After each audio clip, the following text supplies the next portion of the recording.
Ladies and gentlemen, boys and girls, are you ready for some CommentForce? Number 31 is here. I'm your host, Zach. I've got Jake and Gabe alongside me. Gabe is basically our linebacker. Jake is basically our plays kicker, and I am the quarterback, guiding you through your comments. Wait. Whoa, hold on. What's up? You got this all messed up. You have the weakest arm out of all of us. If anything, I would be the quarterback. But I'm the tallest. I kind of look like a quarterback. I got the nice hair. Quarterbacks need to be able to throw things and throw things far and accurately. You can do none of those things. Okay, fine. Jake's the kicker. Still the kicker. Why is Jake the kicker? Gabe, you're the defensive lineman, and I will be the you're insane. Star wide receiver. You're so no. Good. Honestly, you would probably be the the punter, not the punt returner. Like, I will be the punter. You could just don't punt touch the ball. me. I'm gonna punt. Thank you. And now I'm gonna punt this weird analogy into CommentForce number 31, where we take your topics, your ideas, your tricks, your thoughts, your focus on anatomy, and we discuss it week by week by week. Thank you for all of your feedback and fun that you bless us with each and every video. We appreciate you more than you know, and we appreciate you more than Gabe appreciates me. So we're going to kick things off with Wesley Foreman in the most crucial topic of the week. He says, before this week, I wasn't interested in Mario Odyssey, but since they've shown that Mario has nipples, I'm all in. Mario Odyssey for the win. I don't understand people's fascination with this. Mario is a human, a very weird-looking human, but he has nipples. What? Just move on. The internet is very fascinated by this. This is new Nintendo. They had Link be shirtless in the opening of Breath of the Wild. It's nude Nintendo. Now Mario, it's not nude Nintendo, it's nude Nintendo. NEWD. Things are gonna get real weird. I mean, it's funny, that something like this can penetrate the culture, and by the culture I mean the video game culture. I know that word gets used a lot for other things. You like that nipples can penetrate the video game culture? Yeah, yes, that's something so silly can become such a point of it's like a point of contention for people. Some people don't like it. Yeah, I wonder if it's because there's is it a sign that there wasn't that much exciting stuff, or is it a sign that this is just that exciting? No, there's exciting stuff. There is exciting stuff. Yeah, and we'll get to some of that in the comments in a little bit. But I like Jake. I really don't understand the fascination with the nipples. I saw one comment was like, Link doesn't have nipples, but Mario does. What the heck, Nintendo?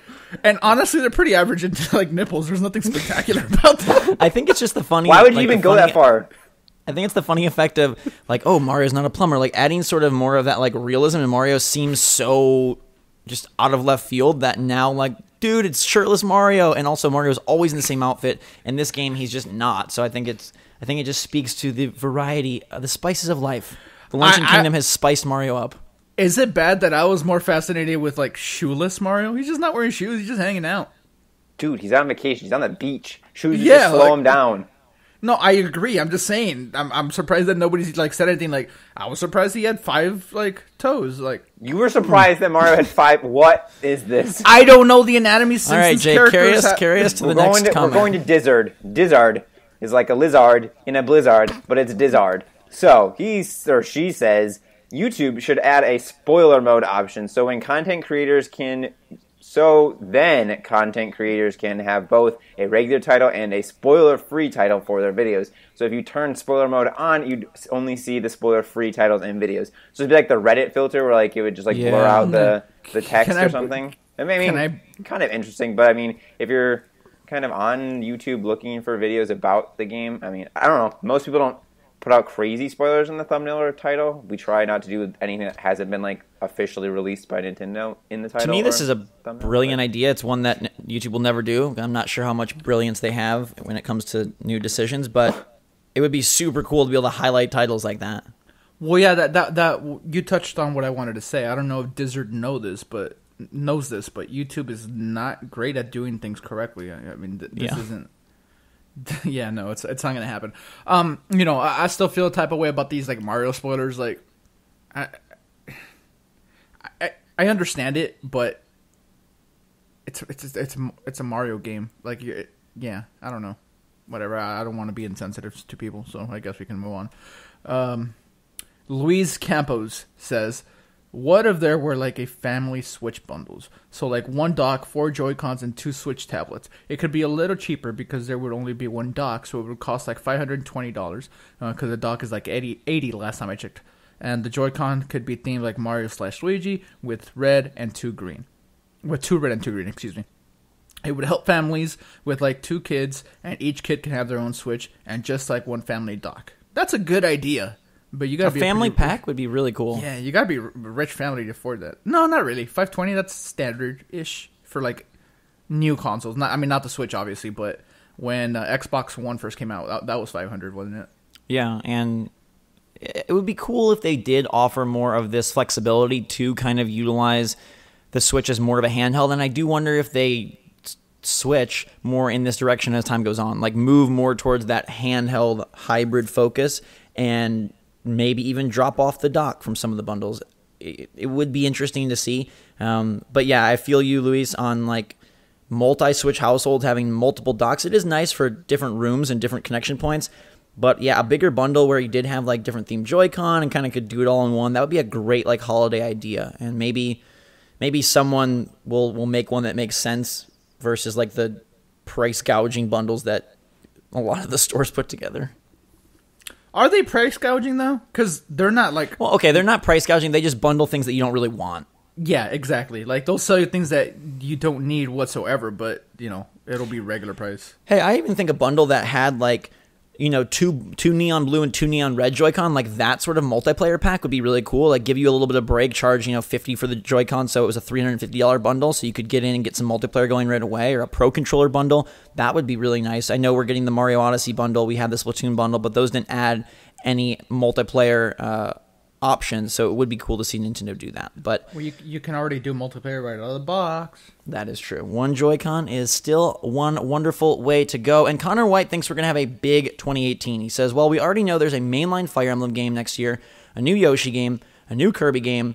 I think it's very likely we'll also see Pikmin, a Smash port, maybe a 2D Zelda, possibly a Mario Sports or Mario Party, Retro's new IP game, maybe an Animal Crossing, also possibly Metroid Prime 4 and or Pokemon. There's almost no way that we will only get 4 Nintendo IP games in 2018. That is some wishful thinking. Yeah, dude, the problem with what you're saying that is if Nintendo does this, then they go the entire life cycle of the Switch without putting out any more games. No, I mean... yes, this is all their franchises. You want them all next year? It's not happening. Okay, at first blush, it does look ridiculous, but let me tell you about a mystical year called 2017 where Nintendo put out a mainline Mario, a mainline Zelda, a mainline Mario Kart, a new Splatoon, a new franchise in ARMS, a Fire Emblem Warriors, a Pokken Tournament, a Xenoblade Chronicles 2.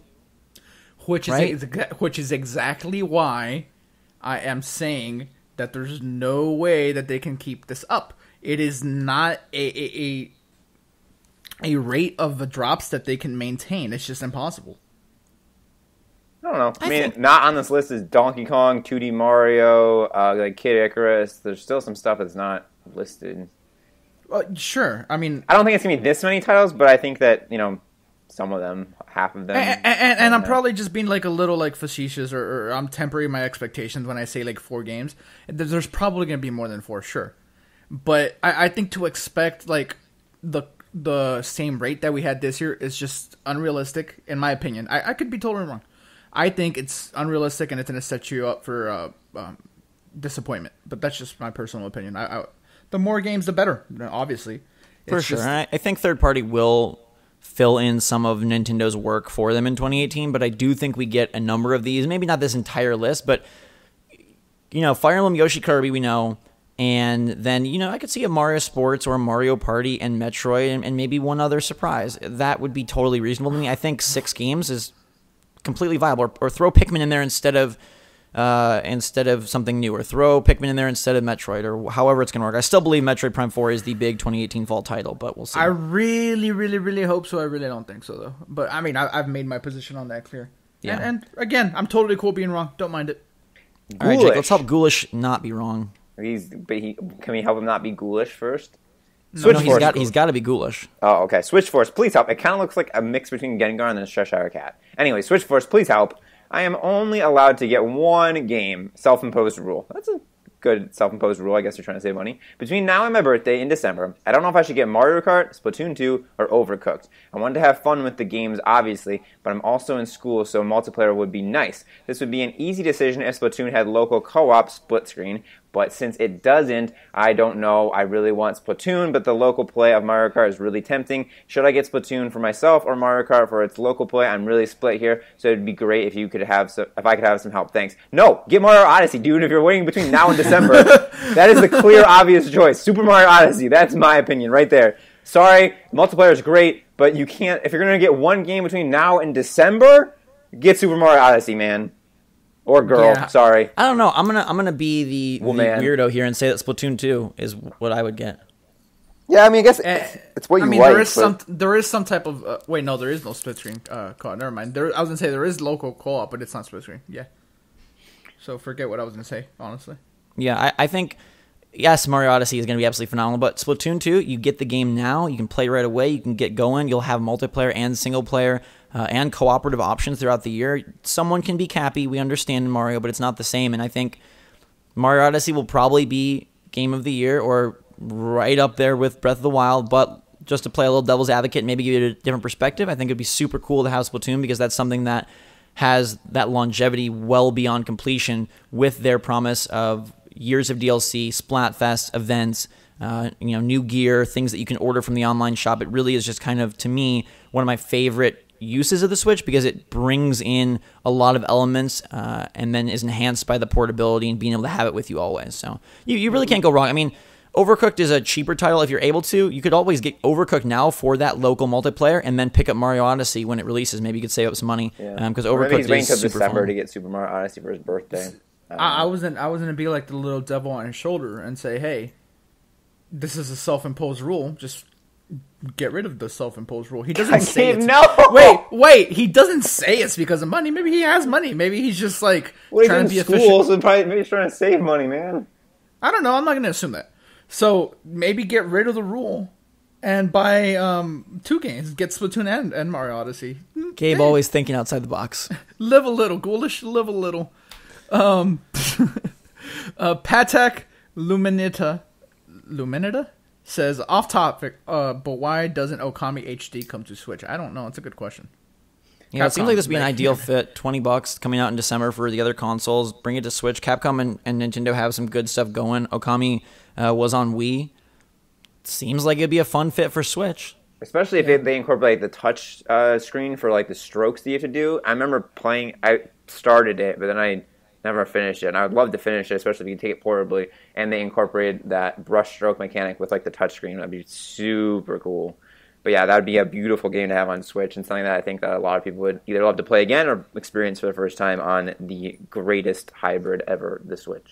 Maybe it's a TGS announcement. Maybe Nintendo. The only hybrid ever, by the way. The best hybrid ever. Wait, hold it. Is it? Wait, I don't want to be wrong. Is it the only hybrid ever? I mean, there's some like let's not be wrong. Maybe there is, maybe there isn't. Gamer for Life WD wants to take things in a unique direction. He says, I would like to see Chinatown Wars 2 on the Switch, but instead of the top-down look, what about full 3D cel-shaded graphics to go with the graphic novel cutscenes? So advocating for a GTA, but he wants it to be cel-shaded. That could work. Cel-shaded game probably would be good thing for the Switch. Although I don't like that art style anymore. Borderlands. Yeah, it seems like it kind of wore out its welcome. Yeah, Borderlands first made it mainstream, and then a lot of games did it after that, and then it kind of disappeared. Yeah, and I think it's not the same fidelity, but NBA 2K18 shows that the Switch can put out some pretty decent graphics, and what we've seen of Doom thus far, I think a normal, quote unquote, normal looking GTA would still be fine. I don't know that we get a new one like this. But I do think Rockstar is dipping its toes in the water, and hopefully that water feels absolutely luscious, and they can keep some titles coming. Yeah. Yummy water. TJ Pecor, the happy yellow Yoshi, says, well, I'm pretty young, and I really want the SNES Classic. I think I'm going back and playing games. I've heard such good things about WoW.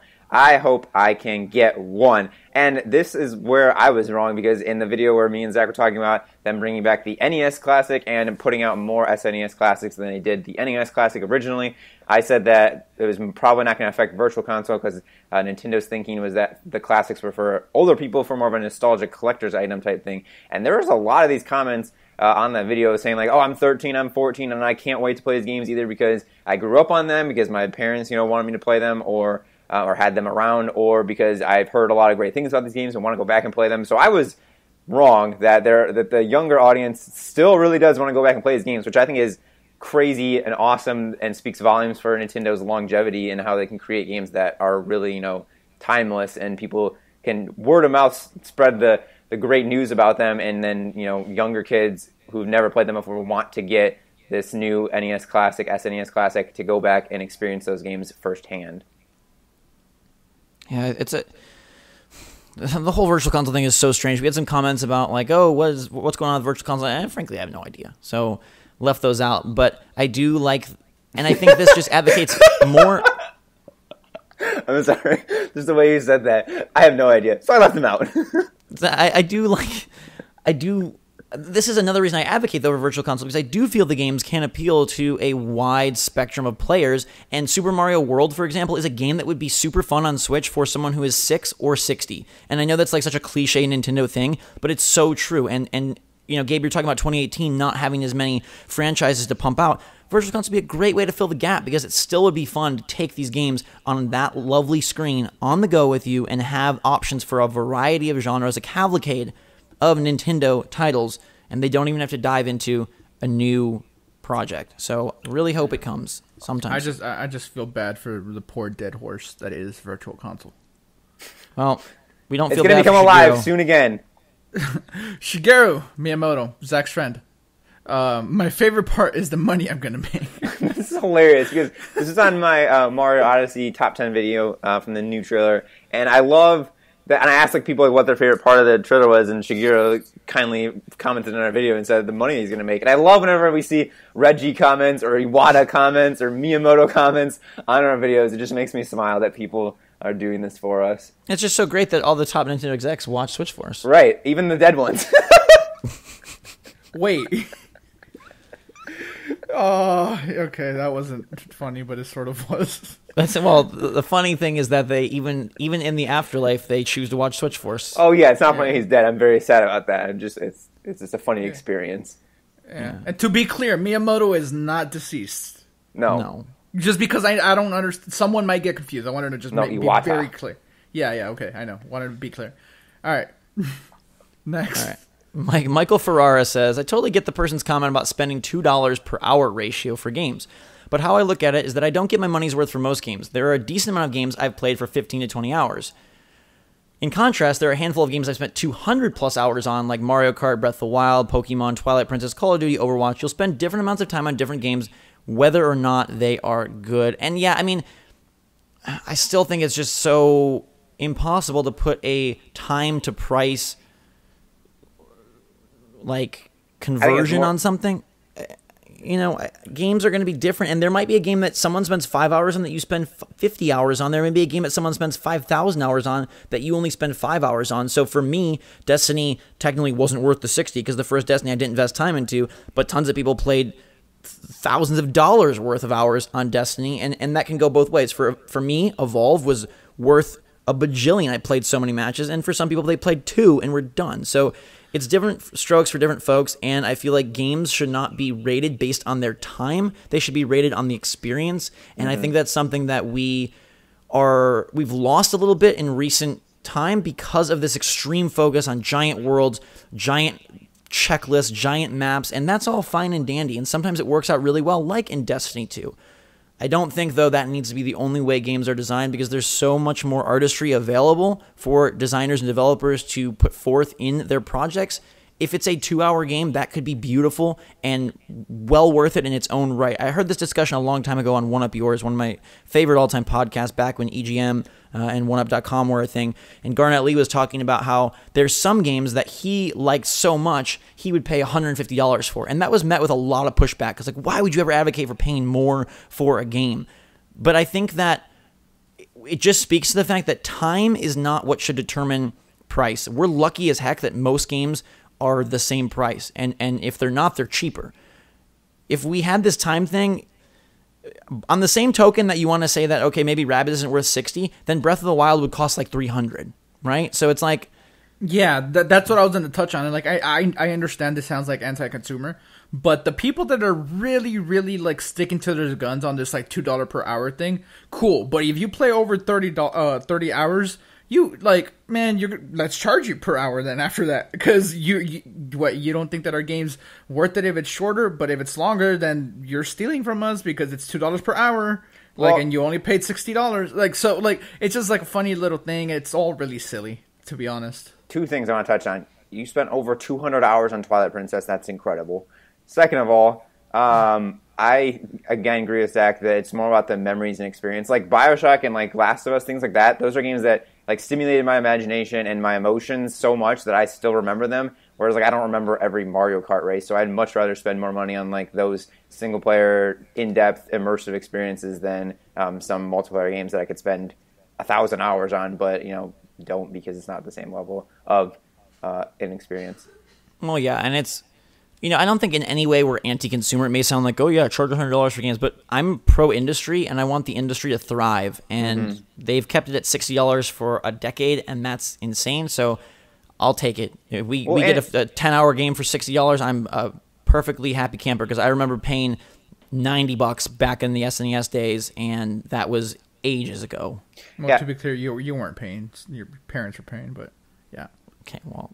Semantics. Thanks for the semantics, Gabe. Jake, take us to Bowser's semantics. The Disco Diva girl has some sympathy for the big Koopa. I feel like Bowser's just trying to make Peach happy. He wants her to feel special by getting her a unique tiara, and is doing all of this to impress her, because maybe he proposed to her before and he was evil and she rejected him because he's not of her species and was not handsome enough for a princess like her. I like how Bowser was at one point not evil. That's amazing.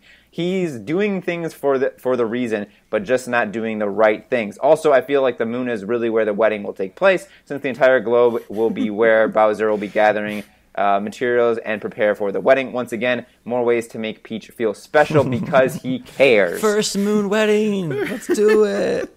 I just want to know, are they going to have like oxygen on the moon, or are they going to do they defy the odds? Hold your breath. It's like Bowser takes Peach's breath away, so he's marrying her on the moon. Sure. Poor Bowser. Do you mean Browser? Browser. I just want to see when Browser wasn't evil. Browser's the homeboy. Oh yeah, Browser. Browser. Right. Browser is the first astronaut. I just love triggering people. Aries73 says, the Switch pretty much helped me free up space on my iPhone. Mobile games are a thing of the past with me. This is a very, very apt comment, because this not that I played a lot of phone games before, but now I just don't even dare download them, because everything I want to play portably is on my Switch. And I was just wondering if that was the case for you guys, because I know Zach used to play not a lot of iPhone games, but a fair amount. Okay, what if I dared you to play a mobile game, though? I dare not. Okay, but you're too much to handle. But if you double dog dare me, I might. But okay. What if I triple toad dare you? Oh, nope. I have no respect. I think it's partially true for me as well. You know, it's fun to play games. I have some go-tos on my iPhone. I really like Type Shift. That's probably my favorite game of the year. And one of my favorite iPhone games of all time. But I find myself using my iPhone for like word or puzzle-based games, anything that is going to try and be more than that, right? Anything that's going to try and imitate like a console game, I'm just going to pull out the Switch, because I can play Mr. Shifty, or I can play Breath of the Wild, or I can play Goner, or I can play Mario plus Rabbids or Splatoon, and I would rather do that than play like this, I don't want to say lesser version, but a simpler version. I use my phone now basically for like puzzle and word games, and then the Switch takes up everything else. Yeah. I haven't played a mobile game in a while, so I can't really speak on that. I'll get to it, Jake. We're going to freaking quadruple Cappy dare you. God bless Texas Epting says, I feel really bad for Nintendo because I think they shot themselves in the foot with Breath of the Wild. Here's my reasoning. here we are talking about Pokemon, and after seeing Breath of the Wild, the hype levels are so high, and we were like, hey, Pokemon should incorporate this larger, more expansive world too. And I don't think it'll happen. I want it to, and I would love being able to team up online with other trainers to explore, but I don't think Pokemon is going to make that jump. So in short, after how great Breath of the Wild was, if Pokemon comes out and is the same usual Pokemon game with a new story and map, people are going to be disappointed, myself included. I can't say I wouldn't purchase the game, I just wouldn't be hyped about it, unless it was a game changer where they did do an open world type of setting. Do we think that Breath of the Wild set a precedent for Nintendo revitalization of franchises that is going to be tough for them to live up to? No. Sort of. Explain. You go first, Chick. Okay, I don't think so because, like, that's silly to say that, oh, they did it with one game, now every game has to meet that level of expansiveness and has to be the same thing and replicate it. Look at, I mean, Mario Odyssey is kind of following that suit, but, like, look at the new Yoshi game, the new Kirby games. Those are pretty much following in the footsteps of previous games. There's just some updates of some co-op and some new graphics and play style for Yoshi, but they're not doing anything crazy expansive, and I feel like they'll be just as good. I mean, I think you have to have some variety in your gameplay styles that you're putting out. You can't have every game be a giant, expansive experience, and I think that Nintendo will just pick their top franchises, Zelda, Mario, maybe Pokemon, if they go that route with Pokemon, which they probably won't. But, you know, they're going to have select franchises, I feel like, select IPs that are going to go that next generation, that next level of gaming, and try to push the boundaries of what that franchise and characters can do. And then they're going to have other ones that kind of stay true to it. And I think they're still going to put like a 2D Mario and stuff like that. So I feel like they didn't shoot themselves in the foot. I think they just kind of showed what they're capable of and what Nintendo games can do, but not every game has to do. All right. First of all, these games made by very different people and companies. They're not made by, like, Nintendo isn't like this one company that they're all working on these games. The Pokemon company is very, very separate, and I don't think that there's going to be like very much influence from Breath of the Wild, so I'm not necessarily worried about that. The reason I said sort of is just because there is a such thing as setting the bar too high for yourself. Like, you know, you do something amazing like Breath of the Wild, and then people sort of begin expecting that, and okay, this is the scope that then future Zelda games are going to have, and that might not even be the case. They might maybe go down a more linear path once again. Not that Zelda games are like super linear, although they kind of are. But Breath of the Wild isn't in any way. And if they decide to go back to a more traditional Zelda the next time, I think that people that got introduced to Zelda with Breath of the Wild are going to automatically just not be for it. So making the best games possible is always a goal. But, you know, how do you live up to something that is that good, though? Like, yeah, how do you improve on something that's not? I mean, perfect is not the word I want to use, but you know, close. You know, I don't mean the Breath of the Wild's perfect, but it's perceived to be really, really, really good. Yeah, well, and we just touched on, you know, that variety and not drifting everything into this open world avenue. I think Breath of the Wild, obviously a phenomenal, inspirational, incredible game. Does everything need to be like that? Do we want the next ARMS to be open world? Do we want the next Splatoon to be open world? It doesn't need to be, right? And so I think you can make a phenomenal Pokemon game that doesn't have to have the same characteristics. I think that there are ways to really grab onto that same feeling of freshness that Breath of the Wild had, and that fun and that just like wow moment, without having to replicate the exact foundation or the exact blueprint of Breath of the Wild. So you could do things in Pokemon mechanically, or do things story-wise, or do things just structurally that would elicit a similar response without ballooning the world to some gargantuan size. Yeah. Jake, tell us about vandalism. Vandalism is not good for your community unless it's paid art. Then murals are welcomed everywhere. Vandalism says, I know everyone wants a GameCube Virtual Console. I want one too, but I'm thinking we would be in their mind since the Switch has motion controls and it's been over a decade since the Wii was released. The problem with that is like the Wii has like a pointer system, and I guess you could do that with the advanced motion controls of the Joy-Con. I just feel like it'd be weird. And I don't know, especially if a lot of people are using the Switch as a portable console. I don't know if people want to be doing waggle controls portably a lot, so I feel like GameCube is kind of a sweet spot, but that's just my opinion. Yeah, Who am I? You can always, Jake. You can always just play at home, like docked, and you know, No More Heroes is one of the standouts on Wii, and there's probably a lot of Wii games that people wouldn't mind replaying. I know the Wii version of Smash Brothers is something that people like as well. So It'll be fun, right? First of all, let's make sure Virtual Console exists at all. Yeah, I was gonna say we're at Arcade Archives, so maybe we'll get this by 2030. We slowly move through. Yeah. All right. So let's just move on to Steven Says 1. Thanks to the Direct, I now hate the Animal Crossing and Smash Brothers community. All they did was complain. What made them think such big games wouldn't be shown at much larger event, like, I don't know, E3? And this is what I was saying. Like, games like that is, you know, Zach, you're guilty of this. Not with these two games specifically, but you expected, like, this, like, big first-party thing to be shown. Oh, yeah. And I instantly said, like, dude, like, no, like, TGS is right around the corner, so if anything there. But even then, I think that's not, like, quite big enough. They want to save those things for E3. That's, like, the one. And yes, they do their directs. Would a Animal Crossing a game announcement on a direct surprise me? Not at all. But just not now. Now is not the time because TGS is so close. And Animal Crossing is popular in Japan. So it just doesn't make sense. And while we were watching the streams, these are not exact numbers, but there was like 70,000 people watching on YouTube and like another like 40 watching on Twitch. So like it was like 100 and some thousand people, more or less, and that number is just so inflated during E3. It's like hundreds and hundreds of thousands of people and a lot of eyes. So I feel for Smash in particular, that's not something you do during an event like this. Yeah, I think it's also about highlighting their other properties, right? You know, you announce a Smash Brothers, and as much as we would have loved it, and as much as we, the hardcore, would say, oh, we'll buy multiple, they got Pokken Tournament, you know, there are other things that they want to sell. And the best way for Nintendo Switch to be a long-lasting and abundant platform of awesomeness is for there to be a wide variety of games that sell in big numbers that aren't all produced by Nintendo. So I think that's another thing as well. I think you need to leave some space for some third-party stuff. And so whether it's because of E3, whether it's because of just the calendar spread they have, or whether it's because the games just don't even exist yet. Yeah, I think it's easy to get hyped, buy into that NeoGAF hype train, like, oh my god, it's 45 freaking minutes, and I'm super guilty of that.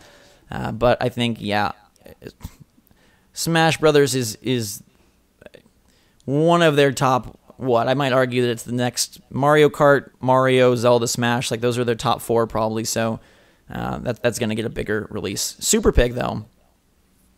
He has an idea for a smaller game. Well, a big small game. Is this just me? But isn't Hearthstone a perfect fit for Switch? You could play it at home like the PC version, but on the big screen, and take it on the go like the mobile version, but still a fully fleshed out game. You could put it on a table and play with touchscreen controls like a proper board game, and even against friends if they included local multiplayer. I don't know why, but ever since my big brother introduced me to Hearthstone, I've been dying to see it on Switch, as I think it probs make me play it some more. Hearthstone is like so like awesome. I love that game.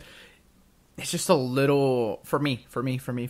It's a little old. I don't play Hearthstone anymore. I played it like for dozens of hours when it first came out, and you know, in the subsequent months and months after that. But Hearthstone on Switch would be like amazing. I think that would get me back into it.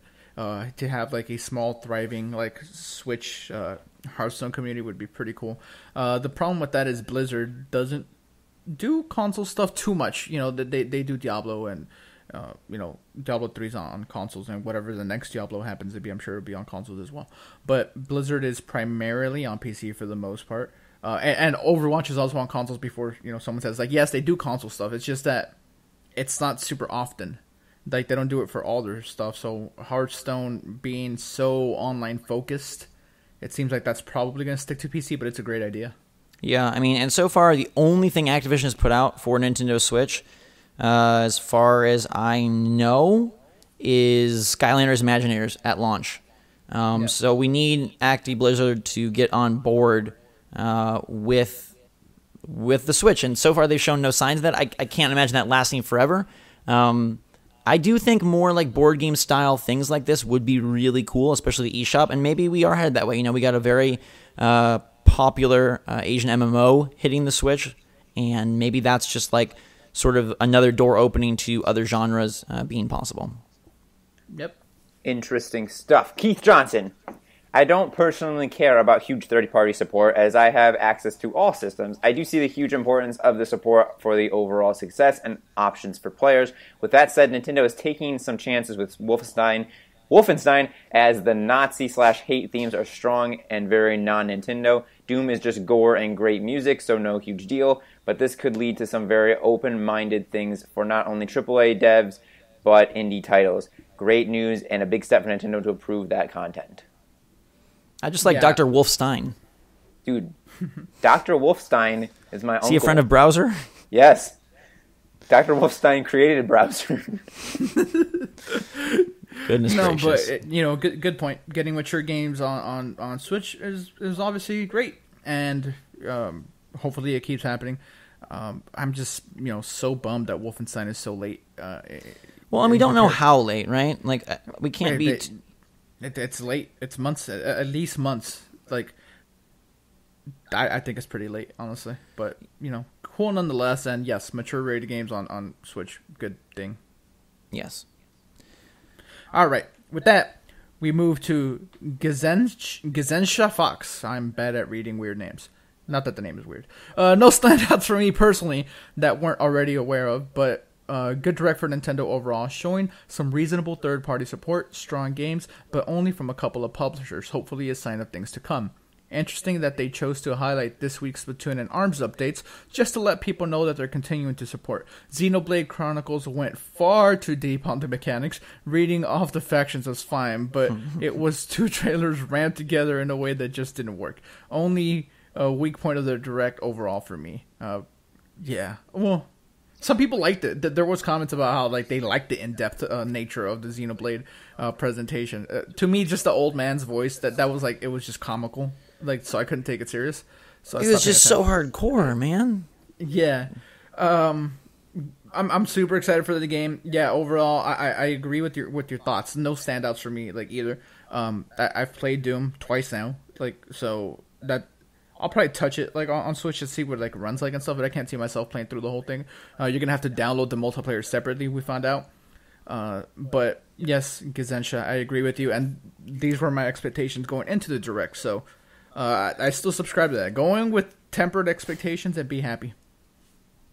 Yeah, I think it's still, at first blush when I was done watching, I was like, man, nothing that I was super stoked for. But then when you kind of take a step back and say, wow, what other company is giving us a September update that has this much stuff? And really, there is none. And the fact that they are continuing to bring support to a lot of their games, that they're adding an interesting new update to one of their downloadable titles and snipper clips, that they are bringing still Mario Odyssey, Fire Emblem Warriors, Xenoblade Chronicles, and that they still have cool stuff for 3DS, including new announcements. And they highlighted a little bit from 2018. I think all in all, a pretty good show. And they still have a lot of indie stuff too. So it's still a very full calendar. And they had the Nindies Direct just a week and a half ago, and then this one. So who's to say we don't get another direct in a couple of months? But yeah, I think that third-party support is really, really bolstering my hopes for 2018. And with that being said, Sci-Fi Geek says, everybody's sad that there was no Smash, me included. But I'm glad. One, because I think I've spent enough of my money already. And two, because I want them to make a brand new Smash for the Switch so that I can enjoy it in its full glory, not the same old Wii U version. So the interesting thing here is the idea of, hey, delayed gratification, get a new Smash 5 instead of Smash 4 being ported over. This is 100% my sentiment. I am all for this. No port, wait a little bit longer, get a brand new Smash, some new characters, some new stuff. I am 100% with Sci-Fi Geek. Yeah, at this point, we might as well just wait. Yeah, I think it would be great to have that, and it would have been fitting if it was early on, but the fact that they didn't do it early, okay, you're not going to do it right away and early, so let's just now kind of hold off. We got some great stuff coming next year. Maybe have that be a big, year 3 title or something of that sort. Ooh, I'm just thinking about them having sweet the local multiplayer LAN parties where you have teams of 2 and each team of 2 is on one Switch instead of tabletop mode and you have 4 teams of 2. Oh man, it's gonna be great. It could be super cool. It most likely will be incredible. And it's hard to mess up Smash Bros, I think. Yeah. At this point, yes. Lazy Otaku says, I was going to get Wolfenstein 2 on my PC, but I will wait to get it on the Switch because it's portable. And that's a fantastic sentiment that we were just talking about this. It's later, but there are people that are willing to wait and have that delayed gratification, that delayed purchase to get on the system of their choice as opposed to just getting it day one, because the Switch is portable. And I think it's awesome that the Switch is doing what it set out to do and be that hybrid, that portable system that can play some of the bigger games as well. I think it's really cool. Yeah, the reason I included this was because I'm curious. Like, I'm gonna go through and read the comments. I want to know. Let me know if you're the type of person that, if you're excited for Wolfenstein 2, are you willing to wait just for the portability? And we've asked this enough, but is portability enough to bring you away from a platform that might have a superior version of the game? I still think this is a fascinating question that we don't have like a concrete answer to quite yet, because we don't have a large enough sample size of games that are on both platforms. 2K18 out now is going to be one of the first examples we have of this, where we will see how well the Switch version does in comparison to a superior version, just solely based off the fact that it's portable. Yeah, I mean, I think waiting is the tough part, right? If I had a choice, yeah, I'm going to get on the Switch because I can take it with me wherever I want to go, but it's that delay, and it kind of just depends on how long the delay is, what the game is. For something single player like Wolfenstein, the wait is much more bearable because you can occupy your time with a whole lot of other things, and you're not going to miss the boat on sort of that early insane rush of people playing Battlefront 2 or playing World War 2 or playing Destiny 2. So I think Wolfenstein is a very valid one to wait on. I just hope that wait isn't 6 months, and I hope that we overcome the Switch delay, and I think we will. It's just going to take a little time to get there. Borusen Power 92 says, I am just shocked by the amount of creativity that Nintendo puts into Odyssey.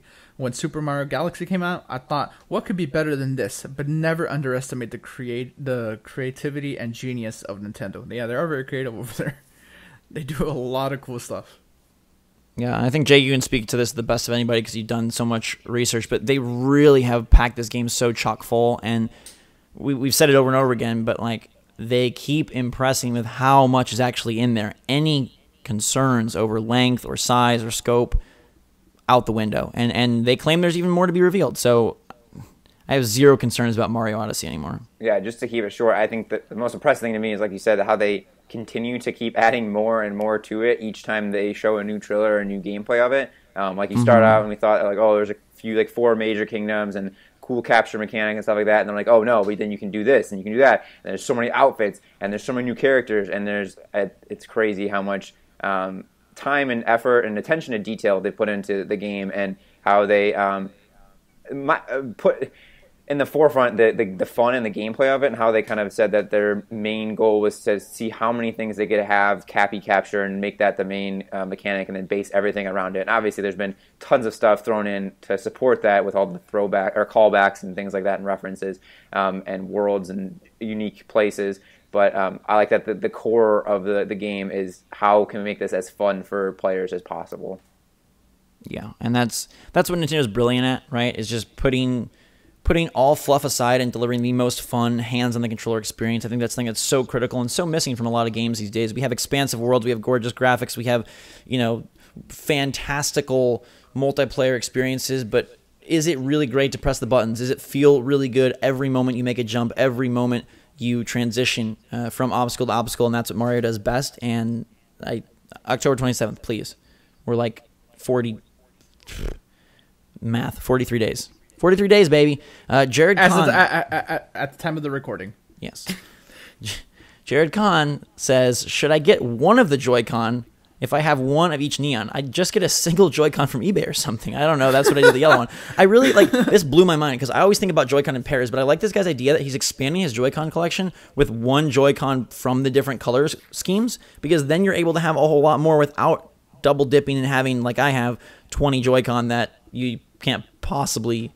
I don't even know 20 people. I don't even know if I have 10 friends. So 20 is going to be a struggle. But one Joy-Con per. Yeah, dude. Okay, we need to start a Switch. My old friend. We need to start a. I don't even know if I have 10 friends. We need to start a Switch Force Joy-Con trading club where, like, hey, little Robert over here buys the yellows, and then little Gabe buys the reds, and then they each trade one, and so they have a nice set that doesn't match, but allows them to be a part of every new Joy-Con release. Cool. And for the record, Zach definitely has 10 friends.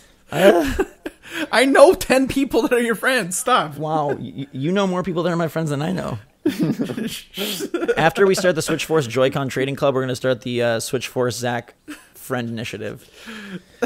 Can we find 10 friends? No, but I think this is actually kind of cool. And I do wish they'd sell them more lollipop style and just give us like, hey, buy a yellow Joy-Con, buy a red Joy-Con. The packaging could be super cute. They could do vending machines. There we go.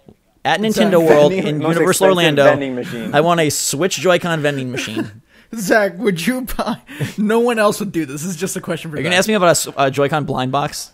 Yes. Yeah, would you absolutely. buy? 100%. Would you buy a Joy-Con mystery box? Oh, absolutely. I'd buy so many of those. If I could get like purple polka dots and yellow stripes and rainbow scratch and sniff Joy-Con.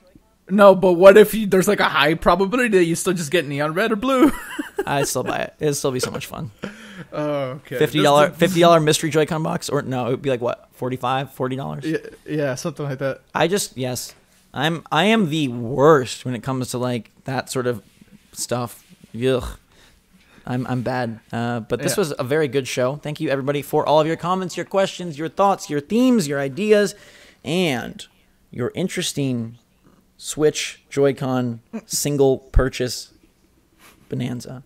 We love you all. That's 31 shows in the bag. A lot of good stuff. Hidden Pokken Tournament coming out next week. SteamWorld Dig 2 coming out next week, and probably some other stuff as well. The indie scene is thriving. The downloadable scene is thriving. The retail scene, well, except for NBA 2K18, is thriving. But we'll have NBA 2K18 coming your way. We'll have Pokken Tournament coming your way. We'll have SteamWorld Dig 2 coming your way. Until that time, everybody, thanks so much for watching. Hope you had a great weekend. Keep those comments coming, and we will keep forcing them into CommentForce. Although it's a little less aggressive than that sounds. So until next time, everybody, thanks so much for watching. Have a fantastic day. For myself, Jake, and Gabe, Switchforce out.